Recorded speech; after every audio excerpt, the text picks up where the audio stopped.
Yo, what's poppin', all my peeps? It is I, your host with the most Renaissance man who always thinks he can, a champion of the peeps, Patty Pitts, back once again in the yard of streams for another edition of Pitts and Sara's Wrestling Show, where we take no nights off. That's right, and you can't have Pitts and Sara's Wrestling Show without the best of the West. You can't forget about Sarah Marshall. Was popping, girl. Hey, yo. You can hear me today. Incredible. I know. Thank goodness. That's a rough one to edit. I knew that was gonna be a tough one.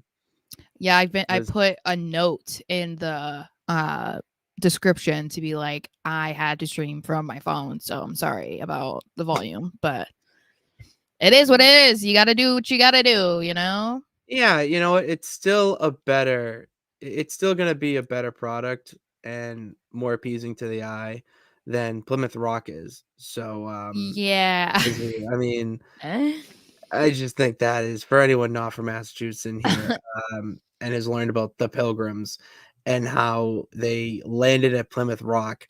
Well, they landed on a pebble then, because it is so disappointing. Well, it's because it's gotten so small. Like, it's also like in a hole because people kept chipping away at it. That's why it had to be put into like a hole. And I don't know if it's like encased now. I don't know if it's closed. But yeah, it's because people kept chipping It's enclosed. It's enclosed. I went there with my ex. Yeah, it's because people kept taking pieces of it. So that's why it's just like gotten smaller and smaller and smaller. For memorabilia?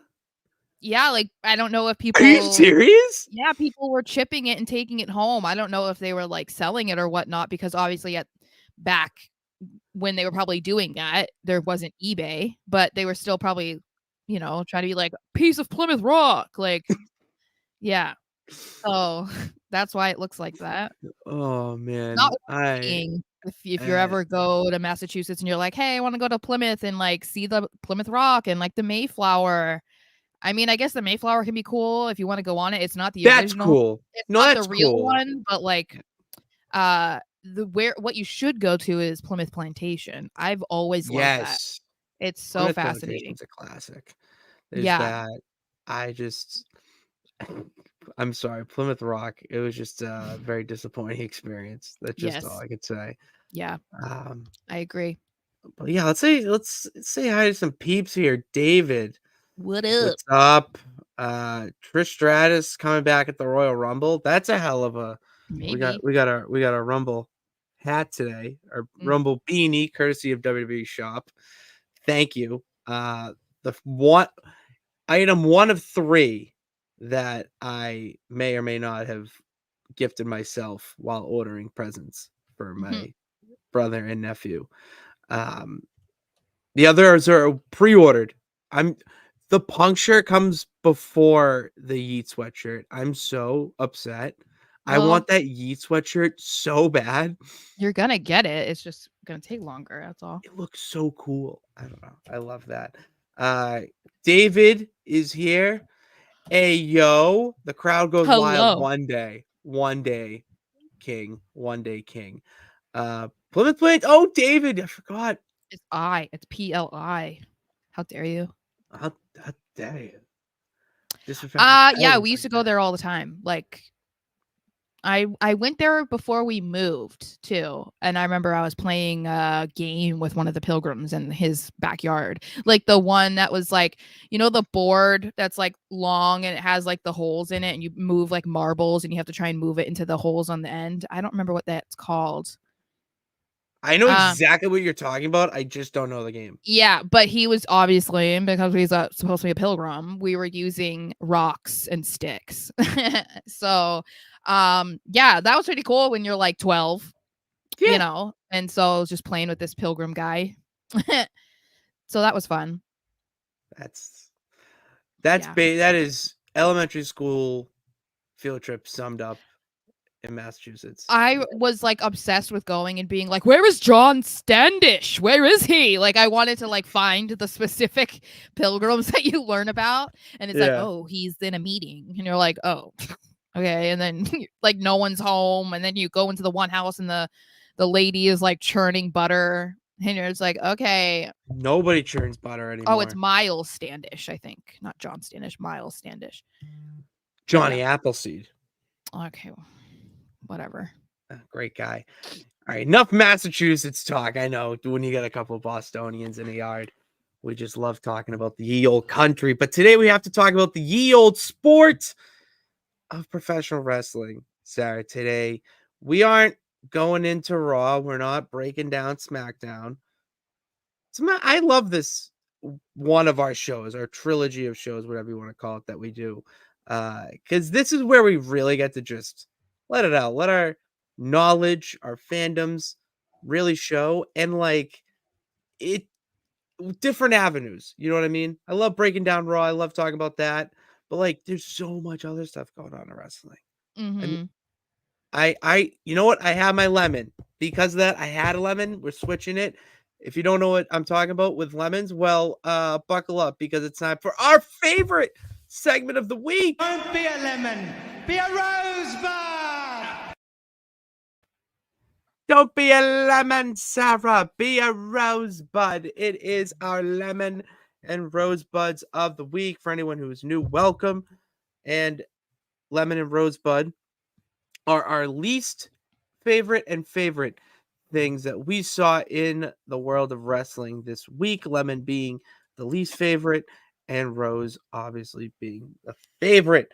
So, Sarah, as we always do here, Sarah, ladies first, where is it? There we go. What is your rosebud of the week? Should I talk about something on Raw or should I talk about that comment that I sent you this morning on our YouTube channel? I say go for the comment. Okay. I like, let's put the peeps on blast. I love my peeps, but sometimes you need an ultimate respect. Mm-hmm. So the video about Mercedes Monet not signing with AEW and potentially returning to WWE, that video ended up, I mean, it didn't blow up, but it started to pick up views in the days after it was published. And I mean, for the most part, the comments were fine, except a comment came in yesterday, I think, where somebody was trying to school me, calling us jokers and saying how can we even talk about this when Mercedes is signed by New Japan, blah, blah, blah. And I just responded and I said, maybe before you start throwing insults, you should realize that she's actually not under contract with New Japan anymore. And it took him a while to answer, but then he wrote an essay to me. And essentially it was just full of him calling us fanboys, like idiots and whatever else he wanted to throw, and saying that we have an anti-AEW agenda, which made his entire argument ironic because everything that he followed that up with was anti-WWE. So yeah, I just thought that was really bizarre. And it just reminds me, like, it kind of plays into yeah, we see your shirt. That's the point. I'm wearing it. I'm literally wearing. Well, and the video wasn't really even about it wasn't really saying anything negative about AEW other than like it seems like if this was going to happen, it would have happened by now. Like I don't think they should have pulled the trigger. We didn't say anything. We didn't say anything about the company or Tony or anything. It was just like, oh well, it feels like the time has passed. Like that's all we were saying.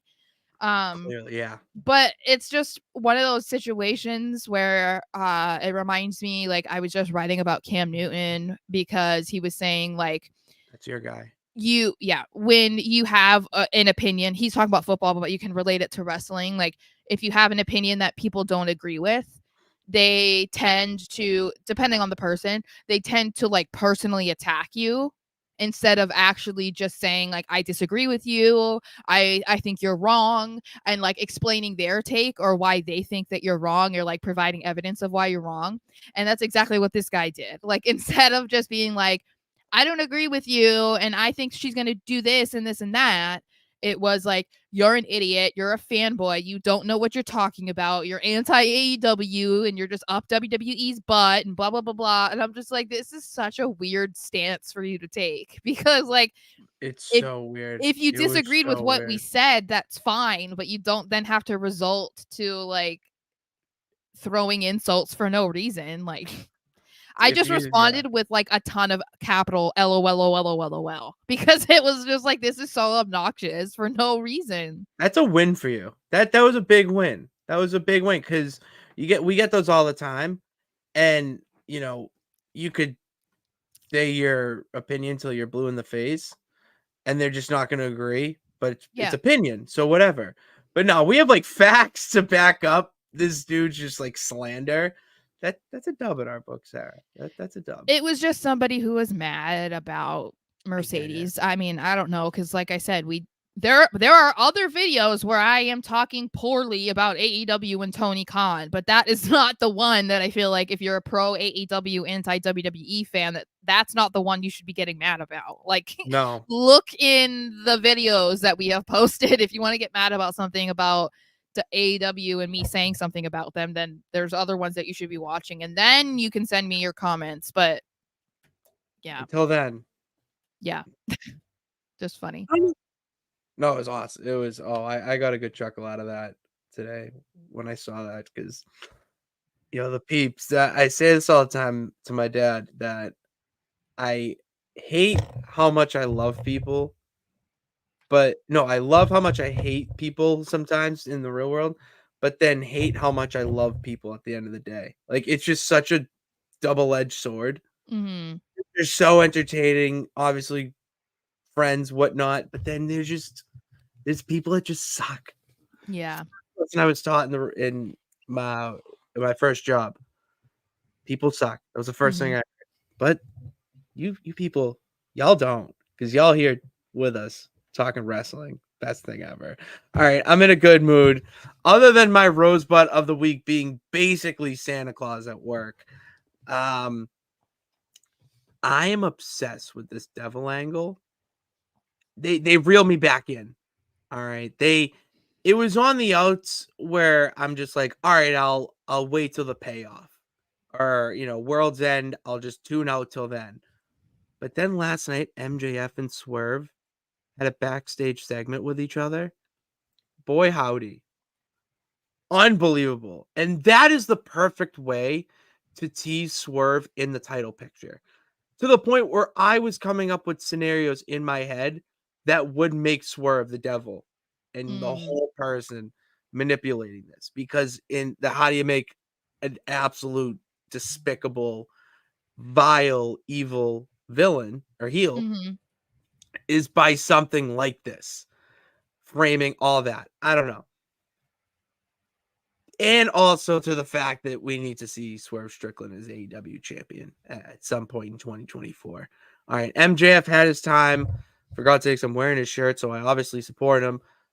But he did his job. You were the year-long champion. You had a unbelievable, maybe even friendship tag team of the year candidate, at least. Whole thing with Adam Cole. Main evented All In and won.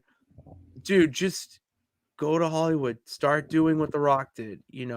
Or figure out where you're going to sign first. But that is neither here or there. But I love this whole thing.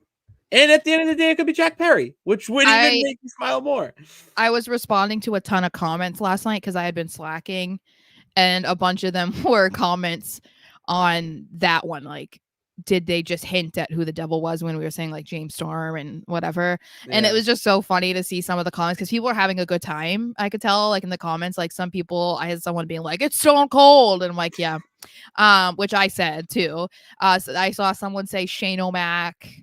That'd be electric. And then of course there's people being serious, like People thinking that it is MJF. People think that it's Roderick Strong as like a jealous ex with Adam Cole, which I thought that was really interesting. I like that one too. Yeah. I'll go there. Of course, people saying Adam Cole.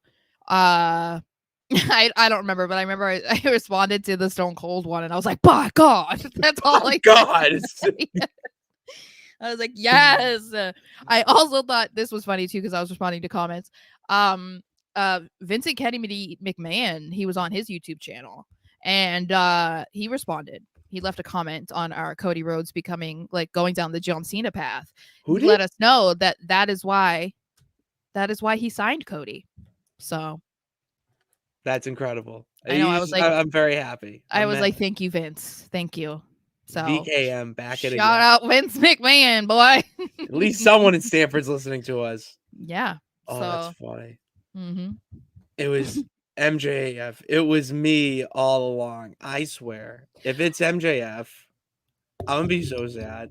I said that to somebody too, a comment saying like it's not MJF, like obviously or whatever, and I was like, or he just made it look like he was attacked in the parking lot. It's not like that would be the first time in wrestling where someone set it up to make it look like they were the victim of something and they weren't. Carmelo is. Sorry. Yeah. So that's what I'm saying. Like, I mean, and historically too, but like that. I mean, I think that it's gonna be disappointing to people no matter who it is, because as I've said, like people are building this up, like the anticipation of it, and people have decided who it has to be and who it can't be, and so people are going to be disappointed no matter who it is, because like it's not going to be who they want, and it's like, why would you do that, and that doesn't make any sense, and this was such a waste. Like it's not going to matter, but it will be interesting to see like who actually it ends up being and how they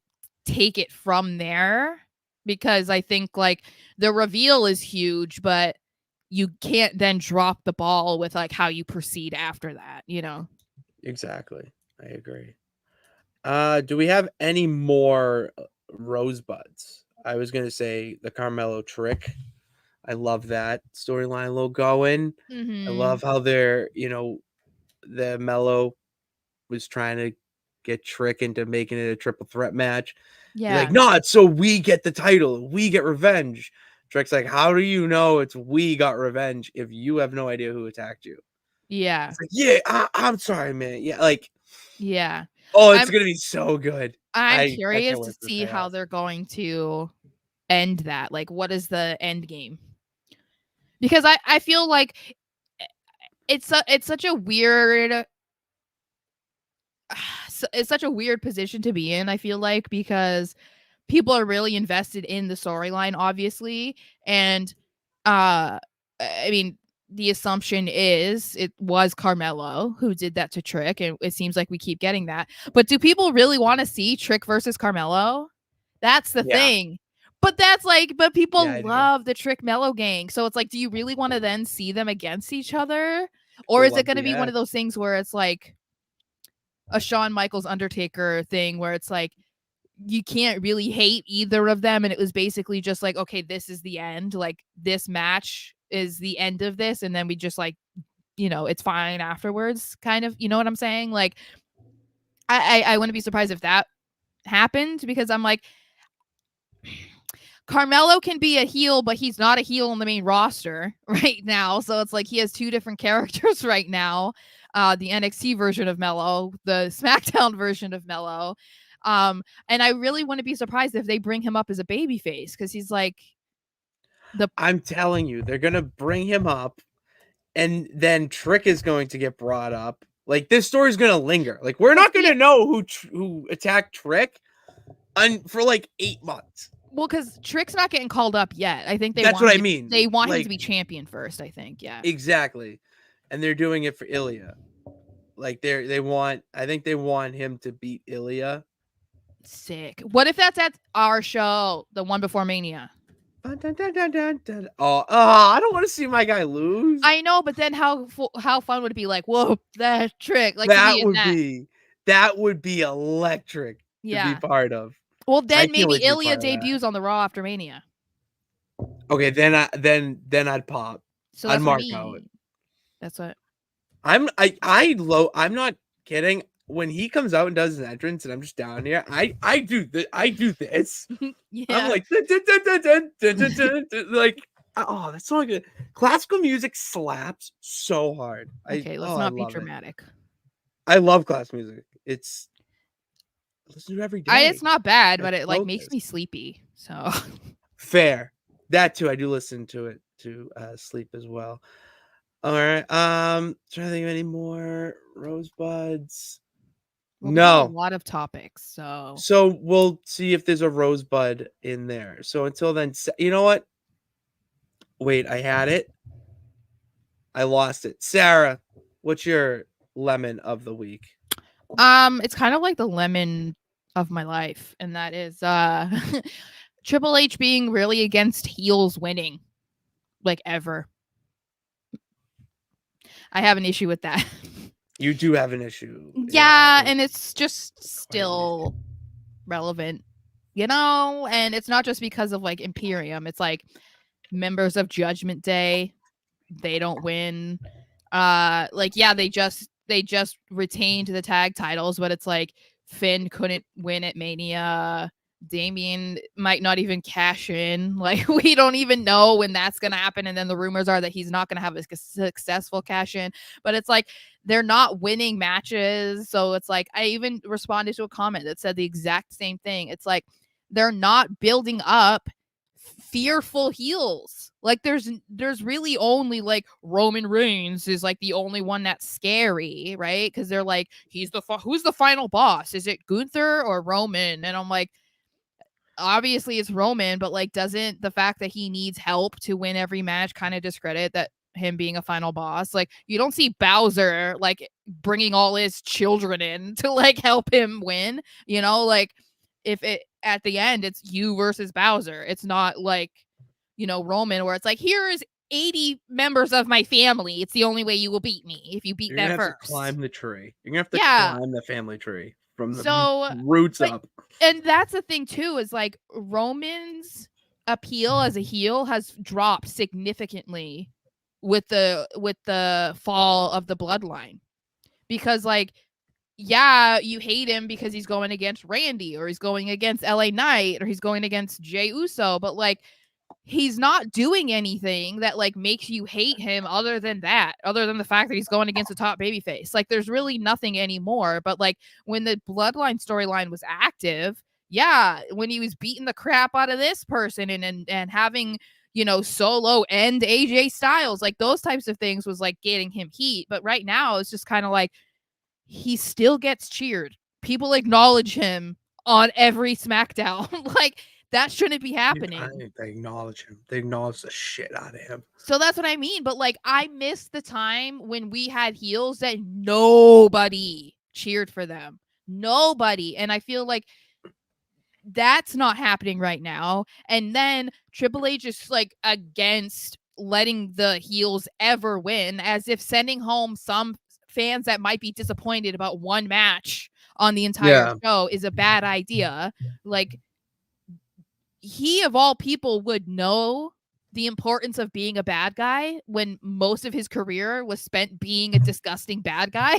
So I'm really confused about his hesitance to like just go all in and do that. Because like with Shinsuke Nakamura, brilliant heel right now. Yeah. Well, him and Gunther. But he's gonna lose. So he is gonna lose. He's gonna lose. He's gonna lose and go together. Yeah. So then what's the point? Like, what are we doing? Because then it's like slowing down the momentum so much more. That's why like Shinsuke's still not super hated. Guarantee you, if he were on the next episode of Raw, his music hits, everyone's gonna be like, that's not a heel. 1,000%. Like, no, you be booing him. The way that they boo Dominic is what I want for every heel. Like I don't want these like wishy-washy bad guys.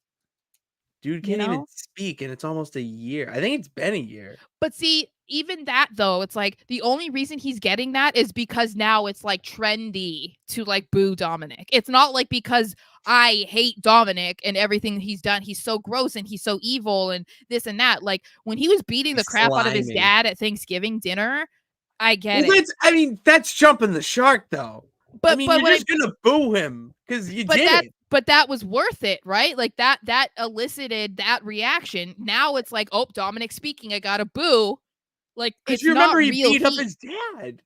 Well, but that's what I'm saying. It's not real heat right now. It's just like, this is what we do when Dominic tries to talk. So it's like, I just wish that he would go further with it and make these bad guys actually bad guys. Like, get people to hate them. Like, there's a reason why people used to throw stuff in the ring during, when the NWO was out there, because the people hated them, and it's like, I'm not saying that should be happening now. Obviously, you shouldn't be throwing trash in the ring, but like, why can't we get that type of reaction out of people where they're just like so disgusted when they see this bad guy? Like, I don't get it.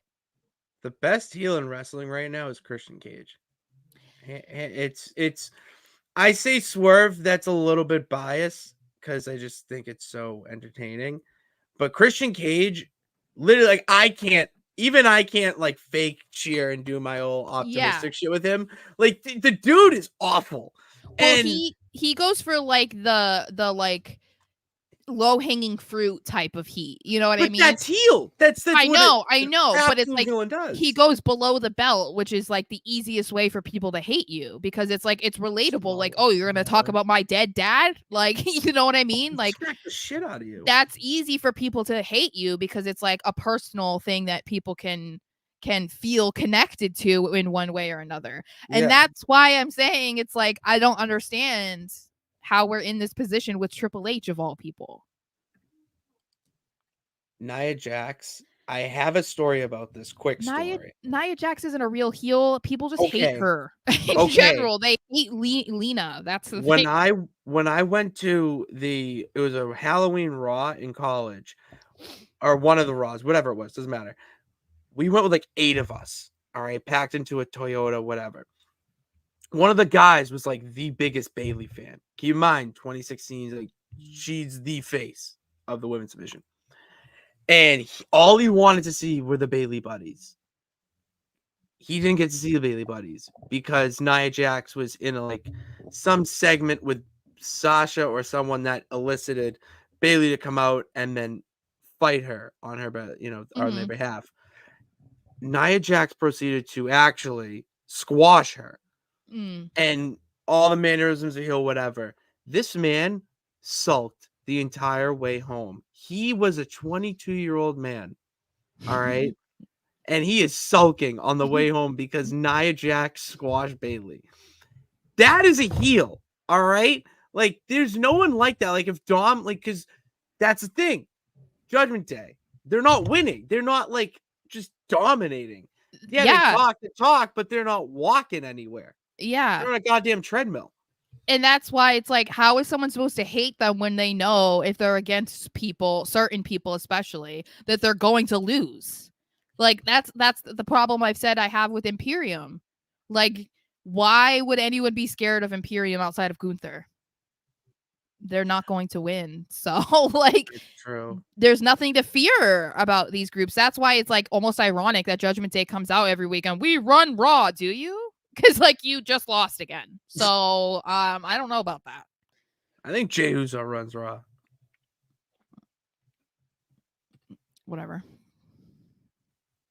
All right. I'm sorry, I hit a sword. Your Judgment Day. I don't know. No? All right. Moving on. No, we don't. All right. It's just me, Oos. My lemon, sending it down to NXT. So last night's NXT, 2 nights ago was NXT, excuse me. It was taped because all WWE talent is home for the holidays. Great move by the company. And it was reported that Ilia was taken off on a stretcher, a week ago. Yeah. Obviously, the internet community freaks out. Oh man, Ridge did it again, whatnot. Comes out, it's a storyline. Lemon in that case, because like we know, there's no lore of that anymore. But the lemon, and this is gonna sound picky, but that's why I'm the champ. the move that did it for the storyline doesn't add up. Okay, it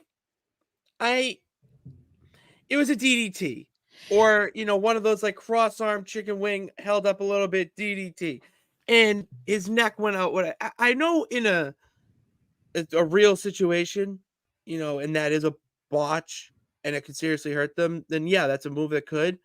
But at least if it's a storyline, why not have it be a move that Ridge is like done? Why don't hurt somebody? we have to think about it in this way, right? If Ridge actually, and I would assume he did, signed off on this, which again I find so odd because he was a 30-something-year-old grown man crying about getting bullied on Twitter by people with Roman Reigns as their Twitter profile picture, but that's another story. If he really said, okay, yeah, I'm down with going with this storyline. If you're in Ilia too, right? If I'm Ilia, I'm not letting him do shit to me that he's ever done that actually hurt somebody. So it's like, do something to me that I know that you can do and won't fuck up and won't actually hurt me, because you have hurt people and you have messed their necks up before. You almost killed a man on live television. So if I were Ilia, I'd be like, let's do something that like still is on my head and like will impact my neck, but not enough where it's like he's freaking out worried that Ridge is gonna mess up like and hurt him like legitimately, Okay. That's my thing, because like I wouldn't, if I were Ilia, I wouldn't trust him, like even if it is storyline. What if he really did mess him up? Like Yeah, I didn't. Okay, that makes sense. It might be just me that was just like watching it, and I'm like, oh, just that. Okay, and continuing with the lemon, is that because I knew ahead of time? It might be. Yeah, we knew a week ago, so I mean, we went through the like the roller coaster of emotions when we saw it. So I think it was like out of relief that it wasn't real. So it's like you already knew. So I already knew. Okay, yeah, you couldn't feel the genuine reaction, because you already did a week ago. Yeah, because you're expecting it to be, since it was a storyline injury, they're going to do something, and it was just because then you were sitting there waiting to see what it was going to be that led to it. So like, had you not seen it a week ago, and then you're watching it, and then you watch it unfold, you wouldn't even be focusing on what the move was. You might have gone back and been like, but it was only this. Like, how did that happen? And then it would be like, oh, it's just storyline. Then I don't think you would really be like, but it was only this. You know what I mean? It would just be like, oh, thank God. Like I think that's what it was. All right. I'm glad I talked that out then. Because I was watching it and the match was good. Like, I mean, anytime Ilia's in the ring, it's pretty good. And I just was waiting this entire time for this crazy fake botch, whatever you want to call it. I don't know. So yeah. Whoa, what's up, Vinny? Vinny is in the house. Yes, I do agree, King of Razor, that Nia Jax is legit a heat magnet, because anywhere she goes, it's because of people hate her. It's not necessarily because of Nia Jax. It's because of Lena, in my opinion. And that's your opinion. I don't know what's going on anymore. And Sarah, I don't know I don't know what's going on in the wrestling world, because there's a lot of news happening this week. As much as I did hate that spoiler about the Ilia storyline with Ridge, I kind of have to go to the other side of the coin with how I love these updates now, because you're constantly informed, and it gives you some buzz and keeps the eyes on the product, not on show day. It's all you want is eyes on the product.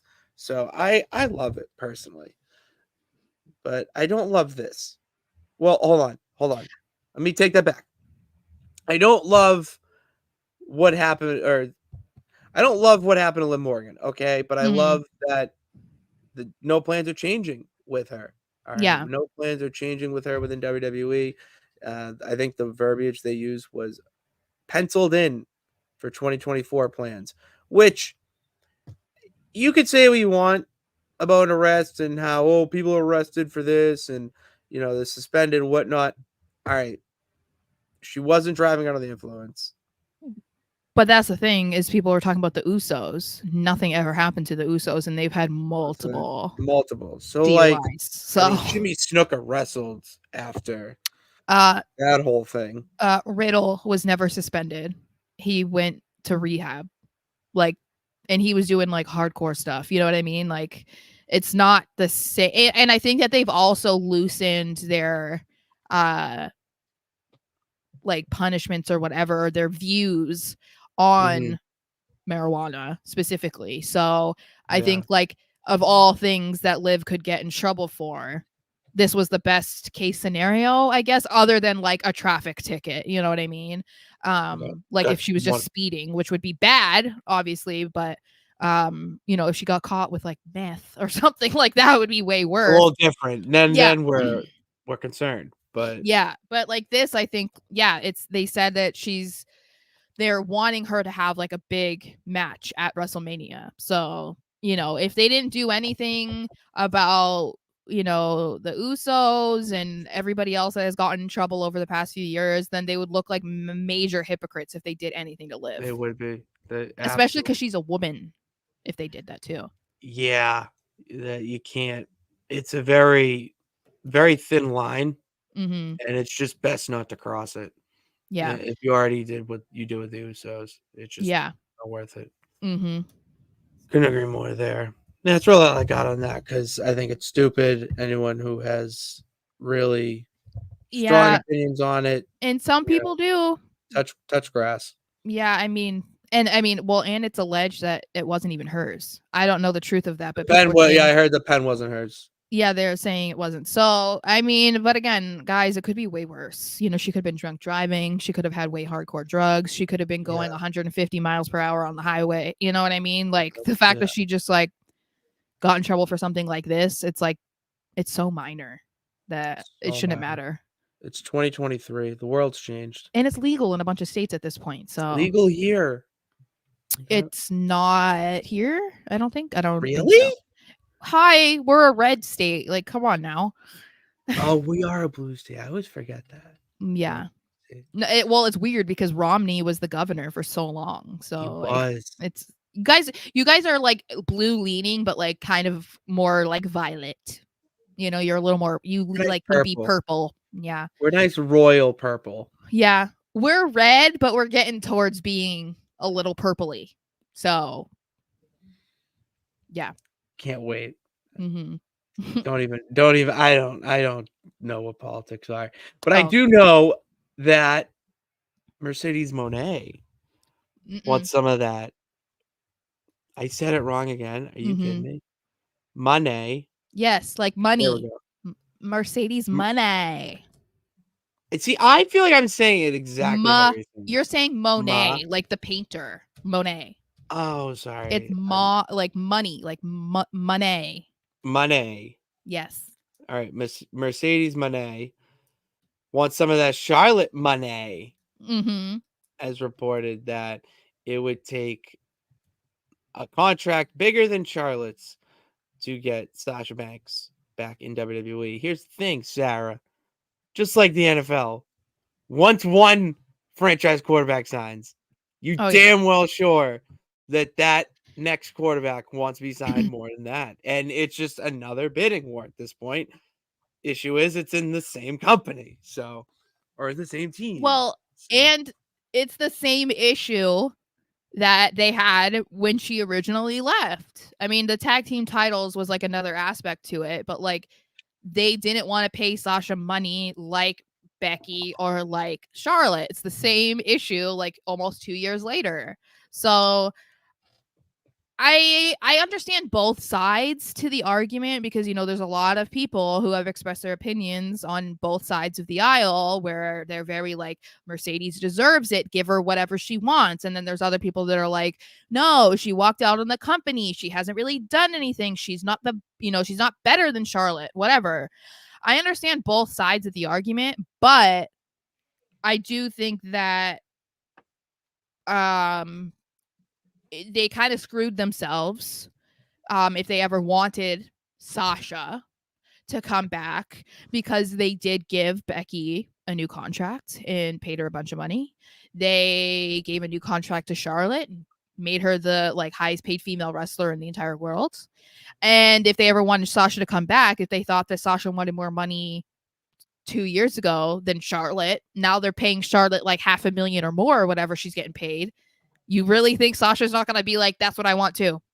Like, but part of me feels like they might do it, honestly. You gotta do it. And the reason I think that is because Triple H is in charge now. What he wasn't the guy in charge when she walked out with Naomi.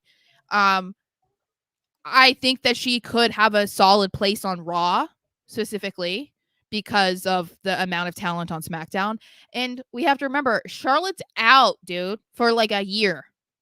So the perfect time for you to bring Sasha Banks back is when Charlotte's gone, you know, because like then you add another woman of star power, you know, because obviously Charlotte being out in the middle to near the end of December. That's just, that's you know, the like worst time. Yeah, like less than 4 months away from WrestleMania. Like that's a huge hit to whatever plans that they might have had for her or whoever her opponent may be. So bringing Sasha in right now, it feels like this is the opportunity to do it because we're heading into Mania season. Not that it means like she couldn't like come back at the Raw after Mania or something, right? Like I don't know, but this feels like it would make the most sense at this time. 1,000%.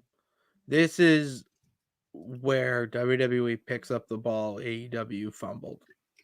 Like this is where you do it, and to establish yourself as WWE, the top dog, you go out and get Mercedes Monet, whatever. First one. God damn it! I'm going Sasha Banks. All right, I'm just going with Sasha, or just say Mercedes. Tomato potato. Okay. All right. This is where you go and get her because what she can do to your women's division is leaps and bounds better than I think any other company's women's division. And not only that, she brings in a fan base. You know, she has followers that are not Sasha Banks followers. Mm-hmm. They're Mercedes followers. All right. That's a big difference. And I feel like the only few people in the current climate that have that are John Cena. That's really it, honestly. Mm-hmm. I mean, if anyone in the comments can think of someone, I would say AJ Styles. AJ Styles, that's another one because it's Samoa Joe. If we want to go all elite, I mean, I'd follow CM Punk. Mm-hmm. The easy one. Bryan Danielson. Bryan Danielson's another one.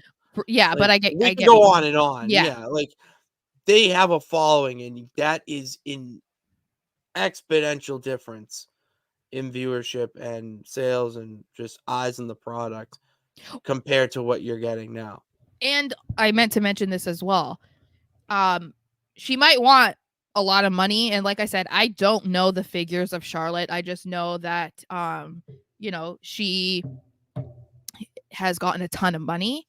But another reason to bring her back, WWE is going to have like their most profitable year, and I don't even know how long, if not ever.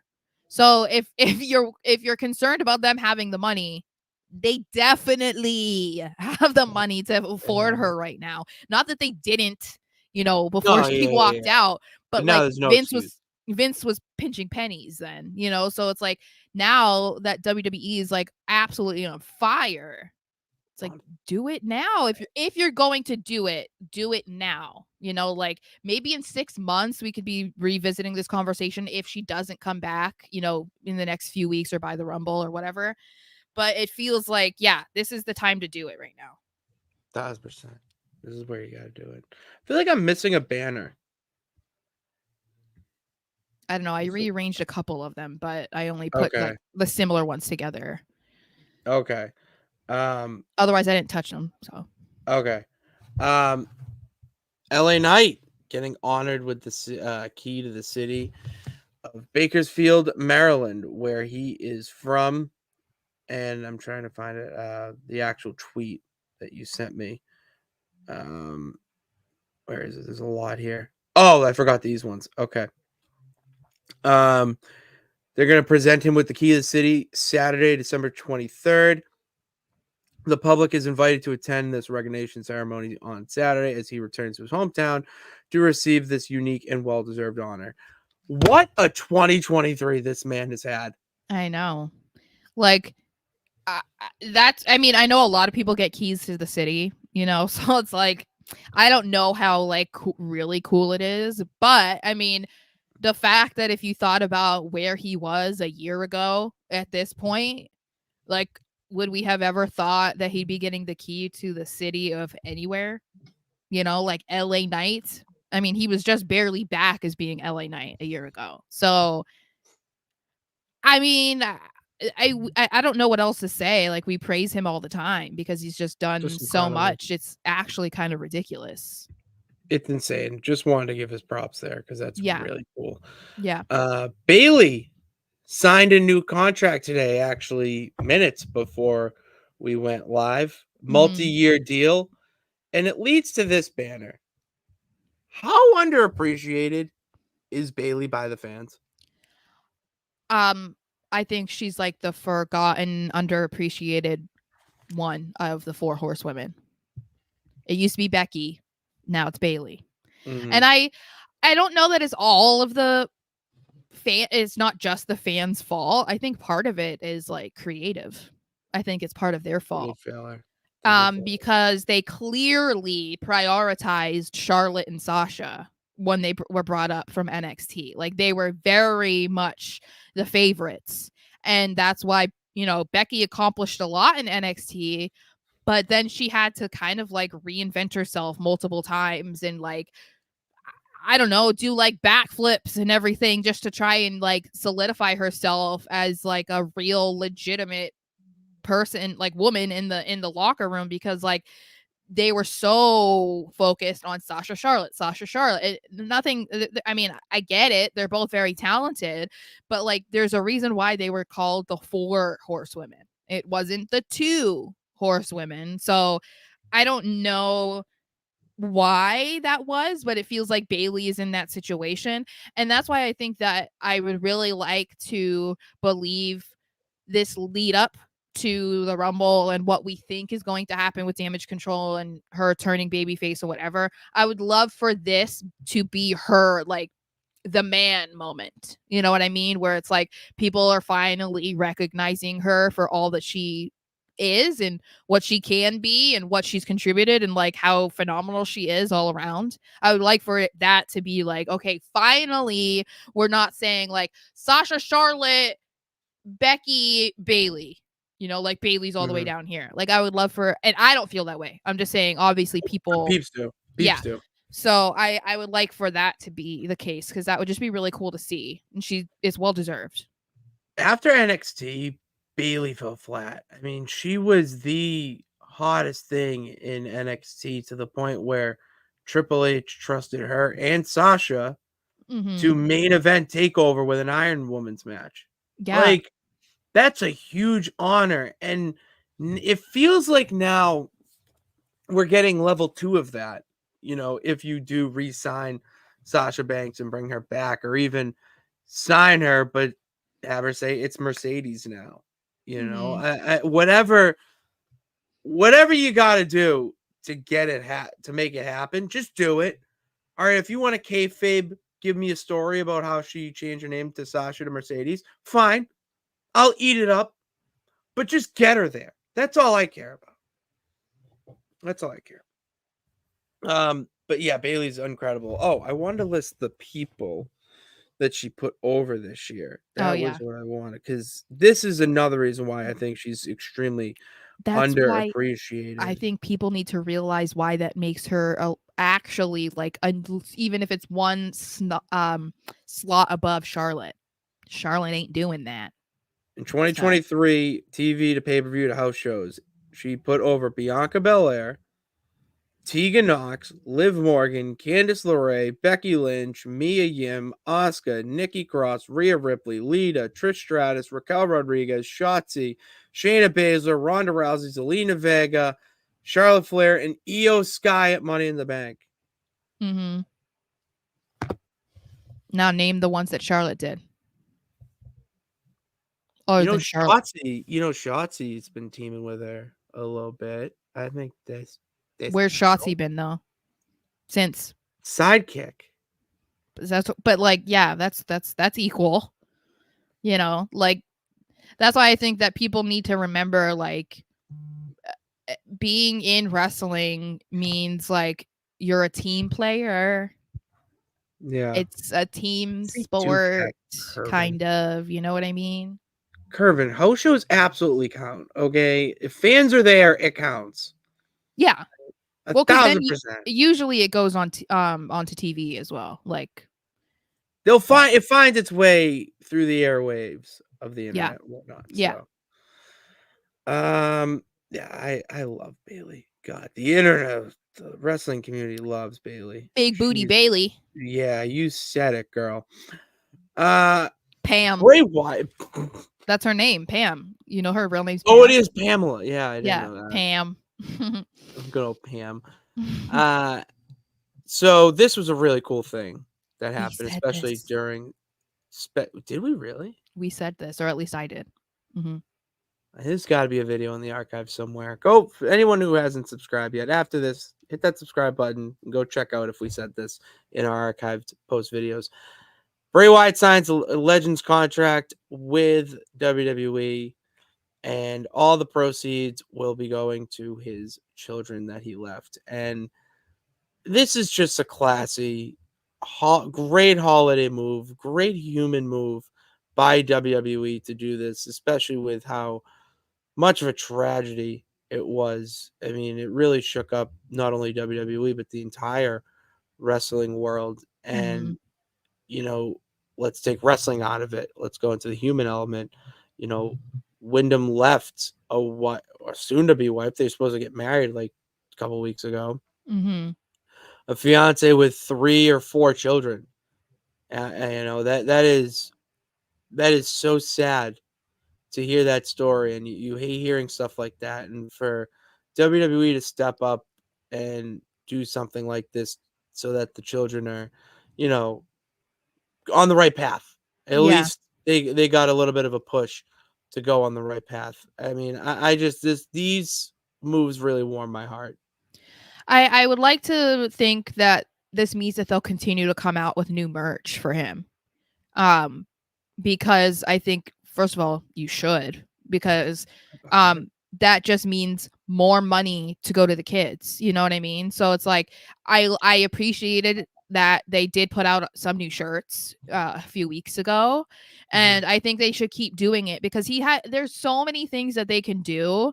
Like, they've been very heavily focused on like the Fiend and Uncle Howdy. Dude, why not make like a Firefly Funhouse like version of him, like in the sweater and stuff? Like, there's so many ways that they can make money to give to the kids. Like, I would like to believe that they'll do that. And I think, maybe some people would look at it as not being like the classiest move. I think it is, because if the money's going to the kids, then like, yeah, keep making stuff that makes people want to buy it. Because like, if I look and I see something, then yeah, I'll want to get it, because I know that my money is going to a place that it should be. You know what I mean? So I think it would be cool. Like, I would love to be a repurchaser, like if they keep coming out with stuff, like that would be cool. So I think this was a really nice thing that I can't remember if it was both of us, but I was saying that it would be really great if they could do some sort of like memorial type of thing, so that like they could get,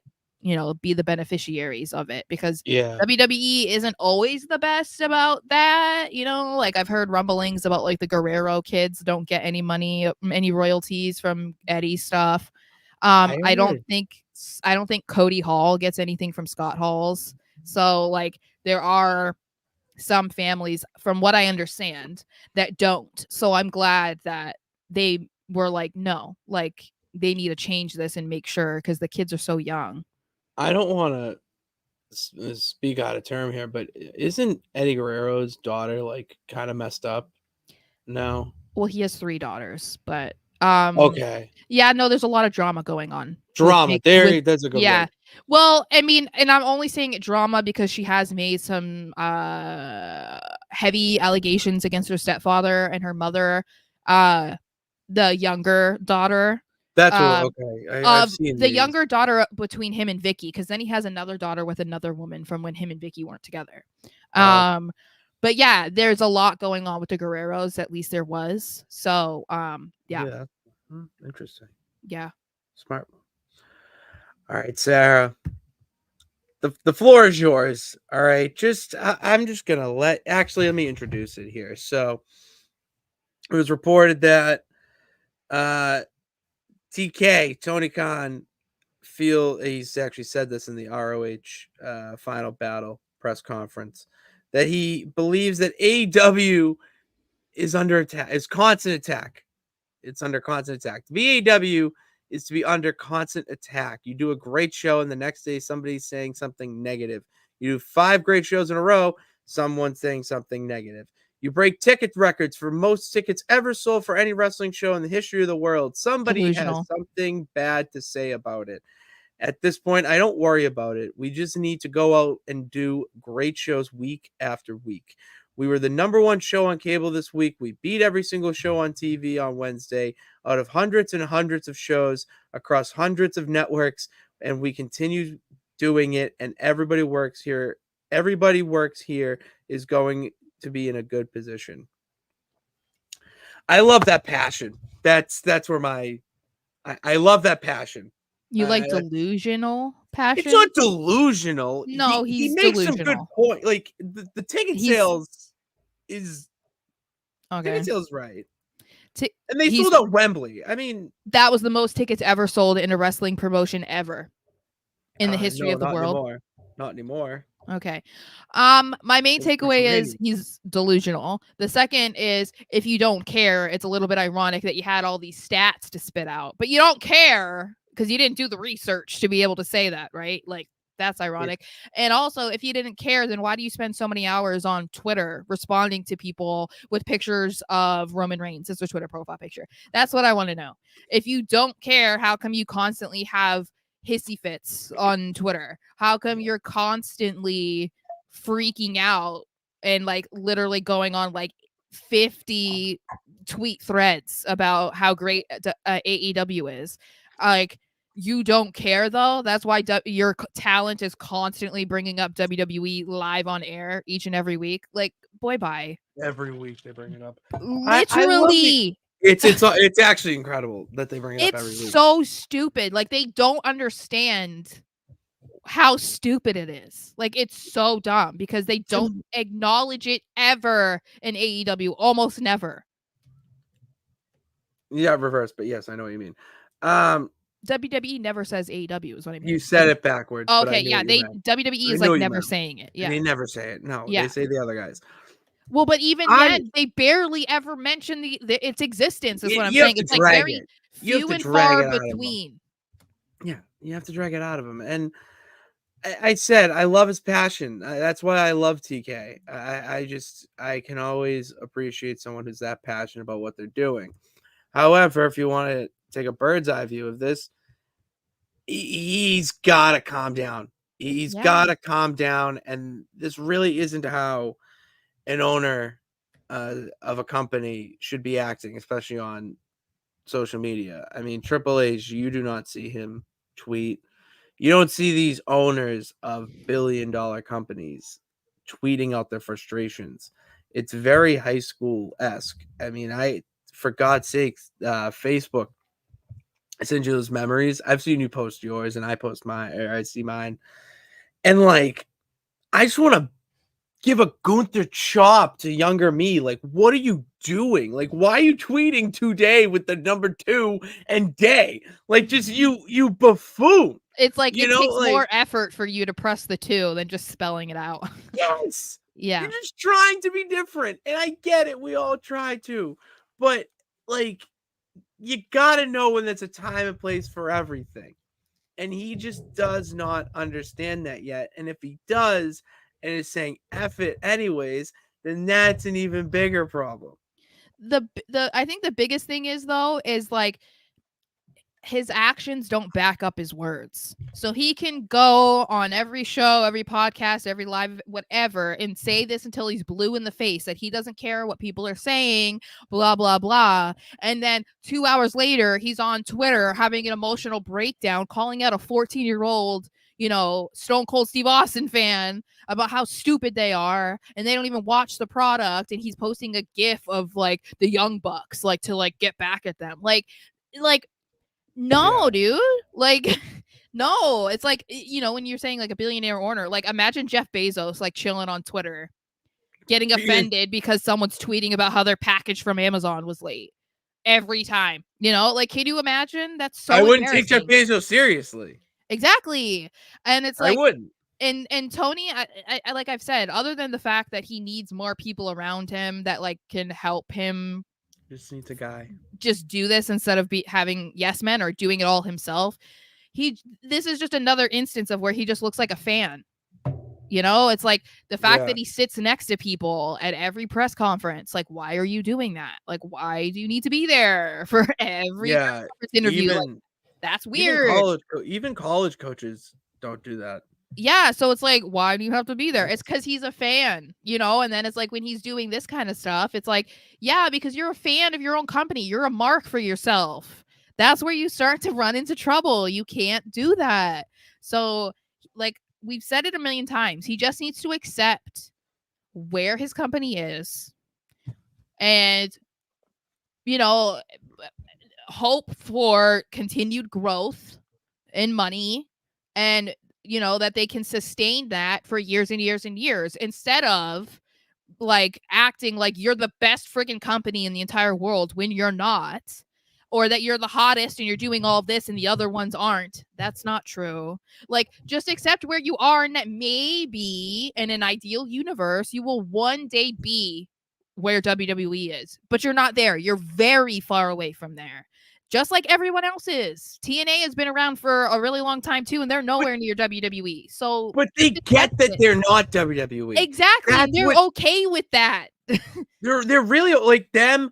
MLW is established himself, and I was actually thinking about this when I got home from work. That there just needs to be things like alternatives. Yeah, and it's okay to not be WWE or not be this, because there needs to be an alternative. But see, this is where MLW. I'm thinking of like other like lower end promotions, because how else are you gonna rise talent to get to that next level? See, and this is where I feel like it's kind of exposing Tony for why he actually wanted to create AEW, because the original reason that we were being sold was there are too many talented wrestlers out there that deserve to be on television and get paid and be seen by wrestling fans. So we're going to create a promotion that basically picks all those people, the people that WWE don't deem to be talented enough, good enough, whatever. We're going to make a promotion where, we can see how actually good they are, right? That was what we were sold. Hence, all elite. They're all elite. Every single wrestler.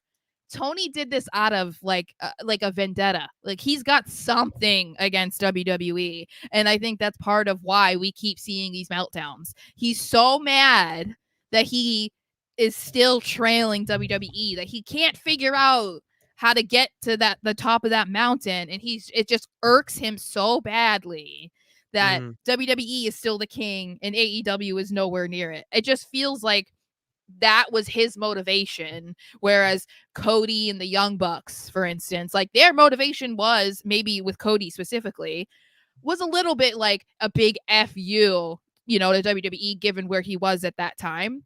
But obviously he's moved on because he's come back and now he's the poster boy of WWE. But Tony Khan sits on Twitter crying to 12-year-olds about, my company is better. Stop being so mean. And this comment hits a little bit because they're not equal. Okay, they're still. They're not close to WCW. They're not. Okay. They're not. They're not. WCW led for 82 or 83 weeks. And their downfall is basically what Tony is doing. Their downfall is because Bischoff and all of them, like, they all became a mark for themselves. And they ended up spending too much money and, like, focusing so much on passing WWF, WWE. And creative control. Yes. That's the recipe that Tony's doing. Exactly. That's why I said they could be done in 5 years or less. Like, if they continue down this road, if Tony continues doing what he's doing, we're going to see the end of AEW in a few years, because, like, that's exactly what happened to WCW. You thought they were going to be invincible, untouchable. They're going to be an equal. They're going to take over WWE. And then they all started to be like, yeah, let's just do whatever, bro, because we want to be the opposite of that company. And look what happened to them. Like, they're just it's just like the glorified indies. That's really it. Like, I don't think they'll ever be gone. I just believe that they won't be in the same topic. Like, it'll be like an Impact when Hogan took it over and try to go up against them on Monday nights. And it's like, dude, know your role, man. They're already going down a tricky path too, with all of these rumors about Warner Brothers maybe buying WWE. The rights to Raw. That would be a nail in the coffin. That's what I was saying a couple weeks ago when we were talking about it. It's like, you're already heading that way, because, like, you have a relationship with Warner Brothers because of, TBS, and they might already be like, we want Raw. We don't need Dynamite. If Turner Broadcasting puts on WWE programming, talk about hell freezing over. We would be in a truly in a nonsense galaxy. I know. That's why I'm saying, like, that would be the end of AEW, kind of, because, like, they would have to go to try to find somewhere else to be on TV, which it's possible, obviously, but, like, how do you convince people that you're profitable if the network that you just had decided to just kind of, like, drop you because they want to go with the other company? Like, so I don't. It seems here that King Riz doesn't watch it. Here's the thing: everything we're saying is, like, relatively true. The fact that it isn't good is not true. All right. Yeah. It is very good, and it's a great alternative. The problem is that they're focused too much on the competition. When you're focused too much on the competition, you tend to lose yourself, your own identity, and what made you in the first place. That's what they're missing. And there's bits and pieces there. I think the Devil feud really, really enhanced it. Yeah. I mean, Blackpool Combat Club, John, that whole unbelievable. But then there's also Collision, and you made it for one man who's now in your rival company. So that type of stuff, I would say, is where their downfall is. But the wrestling itself, no. I would equivocate it to TNA in the early 2000s. I don't watch AEW, but I do see, like I've said, because I follow people who do. Like, I follow some people who don't even watch WWE. They only watch AEW. So I tend to see the good and the bad. And then, of course, because I'm trying to keep up with what's going on in the news and stuff, like, I do see that kind of stuff as well. But I think, it just depends on, like, what type of wrestling you like to watch, because obviously they do have a little bit more freedom in AEW when it comes to language, and then obviously the styles of matches and whatever. But it is a very differently run company than WWE. So if you're very accustomed to the way that WWE runs things, like I am, then that is kind of like, you love it or you hate it when you watch AEW, because it is so different. I wouldn't say don't watch it. I would say if you're interested, I mean, they do have some really talented people over there, then give it a shot. Maybe more than one episode of Dynamite. I wouldn't recommend Collision. But I can't recommend a Dynamite for sure. You should watch a few episodes of Dynamite and then form your opinion. DVR Rampage. I'll say DVR. It's Friday at 10.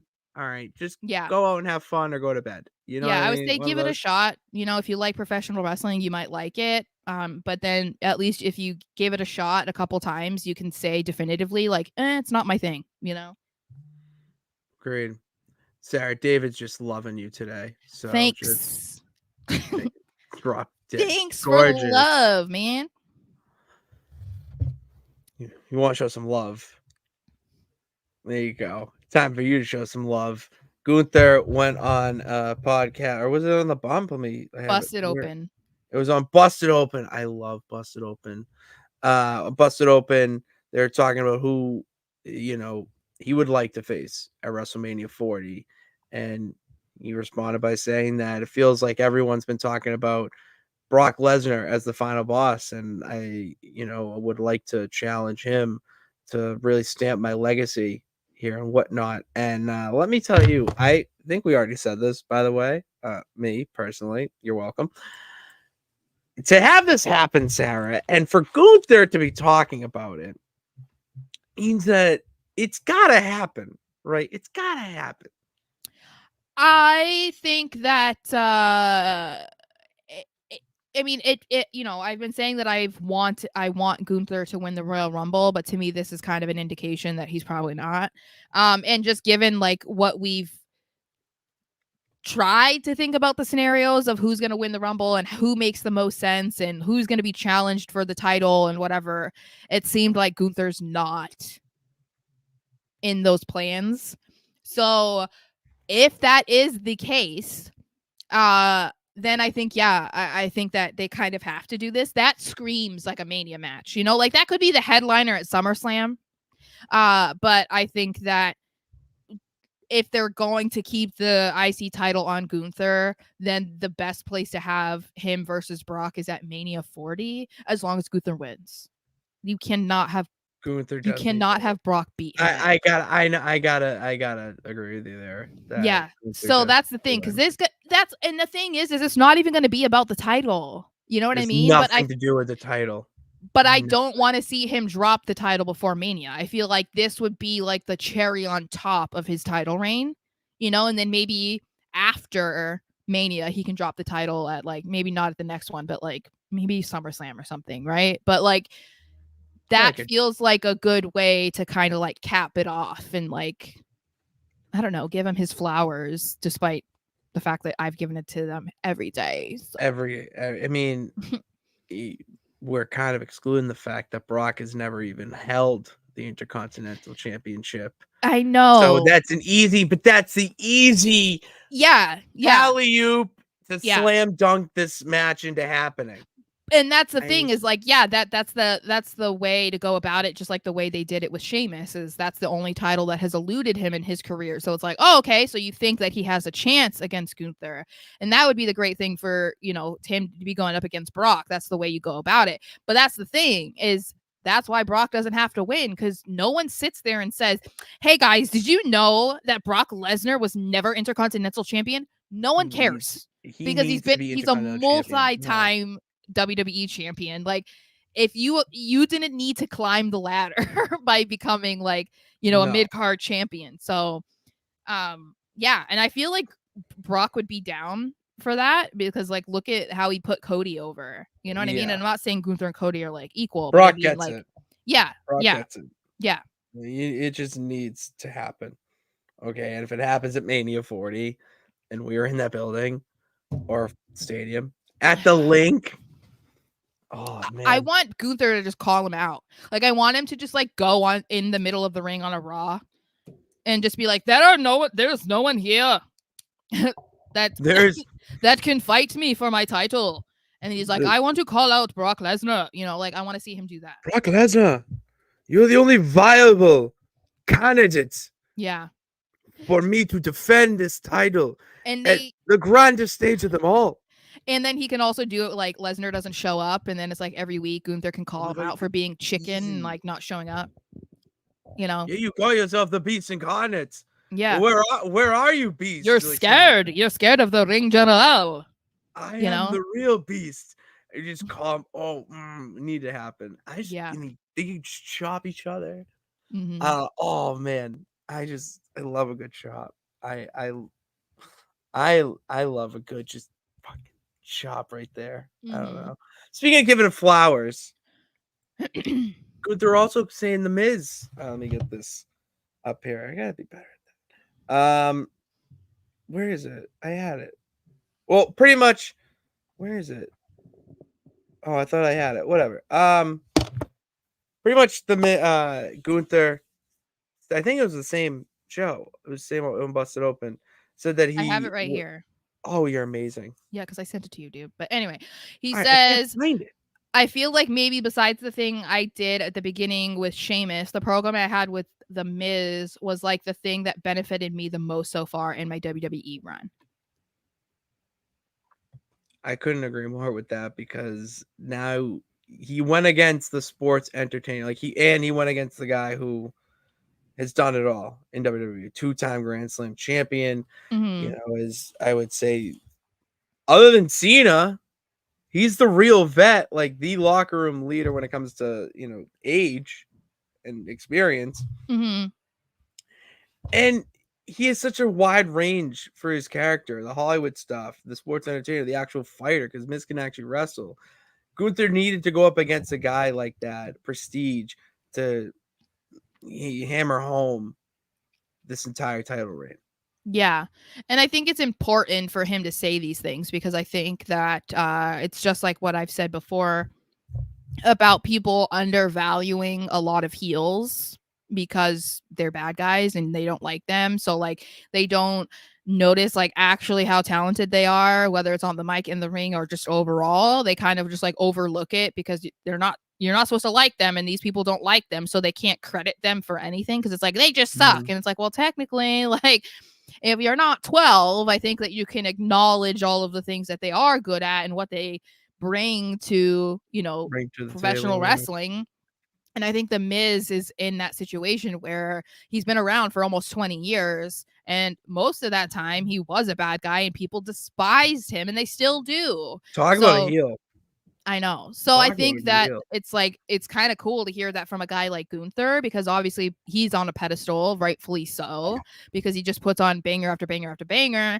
And, you know, people thought it was kind of random that he went against The Miz, but like, he's like, no, like I actually liked my matches against The Miz, and like, he probably learned stuff from him and whatever. So I think it's really cool that he's making sure to like give him a shout out, because people don't recognize him enough. They don't give Miz the credit that he deserves.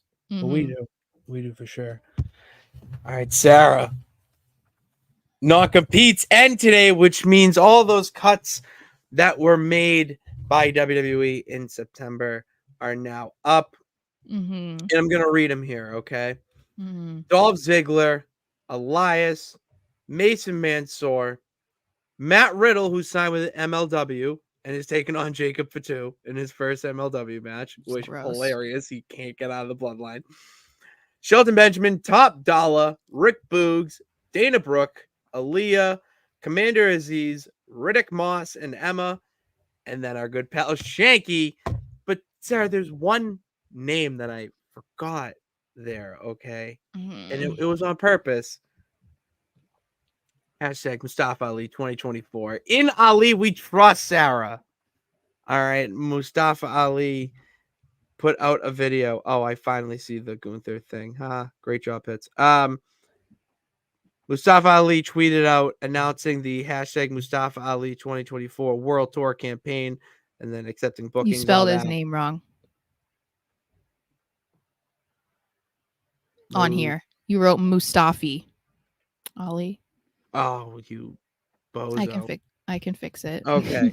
As I talk. And he is going on this world tour campaign, pretty much the world tour of the Indies, and he put out a video pretty much as a political speech saying how the world needs leaders and the world needs change, you know, and he wants to be a leader and whatnot. I'm sorry, I was enthralled by this. I know your feelings about it, but I love this vignette or social clip, whatever you want to call it. It was really well produced. Like, I can give him that. I just think that he thinks very highly of himself. Like, you are not like some legendary guy heading into the Indies. Like, and then he throws up like all of the top people. No, it's not like Cody Rhodes hitting the Indies and then he has a list and it's like, I want to face Will Ospreay and the Young Bucks and this and this and that. You're Mustafa Ali. It's not the same. So then you're picking like the top people in AEW and the indies, whatever, and you're like, oh, yep, I'm gonna go and defeat them because I'm free now. I'm like, is this okay? First of all, some like of these I said, matches look like they would slap so I'm hard. I'm not saying anything negative about his in-ring abilities at all. I've credited him many times. I just think he's a questionable person because I feel like I'm all for confidence, but I also think you need to be a little realistic. Like, you're still Mustafa Ali. Like, if you were at the top of your game, you wouldn't have been released, if we're being honest. Like, okay. Also, John Cena didn't get released, is what I'm just saying. Like, if you're a top guy, you're not getting released. It's something with this thing. But the thing is like, I understand that he wasn't given like a really good shot to really do anything in WWE, but I feel like if is this your dream of being like a politician character? Like, yeah, of course they didn't let you do that because it's weird and corny. Like, you know what I mean? Were you actually listening? Yeah. But no, you weren't. It was weird and corny. I'm sorry. I said the politician gimmick, if that is something that he like wanted to do in WWE and he couldn't, and so now he's able to do it. It's like, yeah, they didn't let you do it because it's not a good gimmick. Like, it's not good. So I don't know. I mean, I hope he does well. I hope he's able to accomplish whatever he wants to do. Obviously, he puts on good matches, so there's no doubt about that. I just think his attitude is a little off for me. Like, I just think, I don't know. I don't dig it. I don't dig it at all. I'm optimistic. Well, you were a fan of his before he left, so that's I loved him. I didn't have. He was awesome. I didn't have like, I didn't hate him or anything. I just thought like there were some weird situations, but yeah. What are we doing? All right. Okay. I agree. Sorry, we just had some stuff. Whatever. Yeah, okay. I agree. No. I think SM Down does not they don't like Gunther. They don't like What's up with everyone all liking Gunther? I don't know. Everyone has their because he says Brock should not lose to Gunther. Yeah, he should. Absolutely should. I don't know what we're doing. Okay, let's go. I know. Sorry. All right, we're at the 3 count. 2, 3. Well, we should do the LA Knight thing too. All right, we'll do LA Knight. It's a good social clip. Come on. All right, it's a good social clip. So I'll introduce it. Thank you. The current rumor about LA Knight and his plans for WrestleMania, at least like it's just a rumor, is that he is going to face Logan Paul for the United States Championship and that he will dethrone Logan as that United States champion. And at first I was kind of like not into it because I'm like, it just feels like he's so much bigger than that. But I feel like, okay, obviously given what we think is going to happen with Roman and Cody and Seth and Drew and Punk or whatever, like the WWE title picture looks like it's full. Like there's no spot for LA Knight in it right now, and from now until Mania, like he's not in it yet. So as much as I don't love the idea of him going and getting the US title, I feel like that's the best case scenario for him because like then he's at WrestleMania 40 because he wasn't at WrestleMania 39. He then has a title match against Logan Paul, which means a lot more eyes are going to be on the show. 3, he could become a champion for the first time in WWE, like on the main roster at WrestleMania 40. Like, I can't be mad about that, you know? Like, even if he does feel like he deserves more than the US title, I can't really be mad about the other things that, like, are good. And the thing with that is, right now it's on Logan Paul, not a WWE superstar. Okay. LA Knight, to bring that back, beats Logan Paul, if you want to dig deeper here, you can have his next few feuds be all about how he didn't beat a WWE superstar to win the title, and then how, he's just one of those social media guys. He just, over with the fans because of the catchy sayings and whatnot. And there you go. There's your seeds and foundation for feuds, and then it can grow from that. Like it's a no-brainer to me, really. Well, and if if Cody does end up winning against Roman, imagine LA Knight versus Cody Rhodes for the WWE title. Oh, that would be incredible. And that seems more like up his alley. You know what I mean? Like that feels more doable at this point, because basically it feels like no one is really on the level of Roman Reigns. At least that's the way they make you feel. So it's like he's not getting a rematch for the title anytime soon. So yeah, I don't see that happening. Yeah, I'm with you. I would love to see him win too. I would love to see him win at Mania. It would just be so nice. All right, now we're going to the 1, 2, 3 count. 1, we were asked this: who we believe is the best current superstar on the mic. And I mean, we just talked about, I think, a lot of people's number 1. My guy, CM Punk, is up there. I mean, that is just the ultimate. That's the ultimate talker right now. I would say LA Knight in a different way.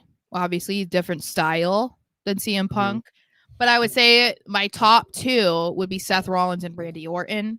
And within the question, they ask like why we think these people are good talkers. And I think this applies to Punk too. First of all, with LA Knight, I think it's just because he's entertaining. He brings that old school style that's just like infectious. Like you want to listen, right? But I think in general is the way they're able to emote while talking, and they make what they're saying so much more believable. It doesn't feel scripted. It doesn't feel like overly acted. It doesn't feel cheesy. Like you don't feel like, oh, that was like such a wrestling thing to say. You know what I mean? Like it, like we were just talking about Seth and Drew from Raw. Drew did a really good job. I can't say he's one of the best because I feel like we don't have an opportunity to get to listen to him. I wouldn't put him at the best, but yeah, he's up there. He's working there. But yeah, I think it's because when people are able to kind of like blur the lines for you of what is fiction and what's not, it's like that makes them a good talker when they're believable. And when you feel something based off of what they're saying other than cringe, because I mean, I guess sometimes that's appropriate, but like, if it's like so poorly acted, you feel cringe. I don't mean that, but I think that people who can also be any character and sound good when they're talking, I think that makes somebody a good talker too, because sometimes there are people who are only good at being a bad guy. There are some people who are only good at being a good guy, and when they try to do the other thing, the like talent doesn't transfer. So I think, those I think would be like the best in the company right now. What about Tiffany Stratton? She's getting better. I love her. I'm not putting her at the top. All right. Sami Zayn. Sami Zayn, yes. Absolutely. He's like screaming at me that it's Sami Zayn. Who's screaming at you? Me. I'm like the thought is just screaming at me like Sami Zayn, like he's one of the best. I mean, he's cut some of the best promos all year. But it's like you don't even realize you're listening to it. You literally feel like you're listening to the real Sami Zayn, whatever his real name is. Like you feel like he's just having a conversation with his friend, which is nice because it's like he comes off so much more relatable. I mean, that's something I was saying a lot when he was with the Bloodline. The way he was talking, it was like, no, he's just talking to his troubled friend and like trying to get through to him. And it didn't feel like, okay, come on, Jay, like we can do it. It was like, no, he's literally like having a late night conversation with his friend who called him because he's upset, blah, blah, blah. It's like, he's so good. He's so passionate. And I think that's what separates these people. 2, but before we get to, I gotta just, we have a kick out. I don't know if you knew this, Sarah. Hulk Hogan has been baptized. Wonderful. Okay. that doesn't erase everything he's ever done. But like, no, I mean it's. Hey, he has holy water. I don't know. He's holy. Yeah. It's Christmas on Monday. Okay, and obviously whatnot. So I thought for the second three count, what's the best wrestling gift you ever got? John Cena brawling buddy. That's when cool. I was like 21 years old. That's still cool. Yeah, because I don't think I've gotten a lot of wrestling gifts. I think I've bought them mostly myself. But that was a Christmas gift from my sister when I was like 20 or 21. Those were awesome, those little things. Mm-hmm. When I was 4 years old, I obviously big into action figures. I had a WCW ring, and it came with an entrance ramp and everything. And the middle had a button in it, but it had like that, I don't know what it's called, but that like plushy stuff that you push down, and it would push down, and if you held it down, it would count. The refs count, and then you let go and whatnot. And it had sound effects. It was the coolest thing ever. A few months later, my idiot cousins broke it. So wonderful. That's what cousins are for. Really is. You gotta love family, especially around the holidays. And 3, hearing from the peeps. All right, King Razor loves his questions. I'm giving him his own little count here, because he's the one who's asking questions. If you guys have questions, feel free to ask. This is what the third count is for. But I had to make this comment. I saw it when I entered the yard first. But someone called JD McDonough Meg Griffin of Judgment Day. Unfortunately, it's true. But like, what I want to know is, why is Finn not sticking up for his protege anymore? I don't know. That's something I brought up when we were talking about it on Monday about why he was like joining in on kicking JD out. I don't know. I think maybe it's just because they're like in such an unserious. Oh, it's razzing. Yeah. Like, it's just like, it's so unserious right now with the Judgment Day. I feel like that's what it is. It's like they're comfortable, so they're just well, and R-Truth is involved. So I think it's like serious with R-Truth. Yeah, I mean, I feel like that's partially why Finn's just kind of like joining in with the fun. Like, he can't make it serious by being like, "Hey, back off." It's like, no, it's like, it's supposed to be funny, but he's got his question though. All right, choose a side. This is question 4. Question 4 both. No. Oh, question 4 both. Okay. Choose wisely. Which, time manipulation or reality manipulation? Time. Money can buy you everything in this world except time. Well, because time manipulation means I could go back in time and ahead in time. So I would say time, because then I can go and relive moments that were big in my life, or I can kind of like go look in the future and be like, oh, what's going to happen? What am I going to do? Where am I going to be in 5 years? Like, yeah, I think I would do that instead. Time. 100% time. Time is the most valuable thing in this world. And this one's fun. If you were Batman for a day, which one of these 3 things would you do most? Spying on enemies, gliding off buildings, or fighting 20 people at once? I feel like I'd have to spy on enemies, because I love to spy on enemies. I'm scared of heights and I don't want to fight people. So I feel like I would just have to spy on enemies. It would be between spying on enemies and fighting 20 people at once, because I just want to like go ape shit. I think that'd be hilarious. Yeah. As Batman, but the spying of enemies, I love eavesdropping. Eavesdropping. And that's it'd be like checking them up on Facebook, but in real life. I know. It would be so cool. My bully is now in jail. Oh, okay. The Penguin? What's up with the Penguin? What's he doing over there? I'm going with that. All right. That's a fun way to end the show. And we thank you. Oh, who attacked Trick Williams? Carmelo Hayes. Carmelo Hayes. It was him. So that answers that. Wait, there is a question here. Does Roman Reigns lose his title by or in 2025? He's losing it in 2024, baby. WrestleMania 40. Don't you forget it. I hope that's the case anyway. I swear, if we are sitting and I hear Roman Reigns music to end WrestleMania 40, I know we're gonna have problems. We're going to have issues. Yeah. It'll be ishmees and issues. Okay, let me tell you that.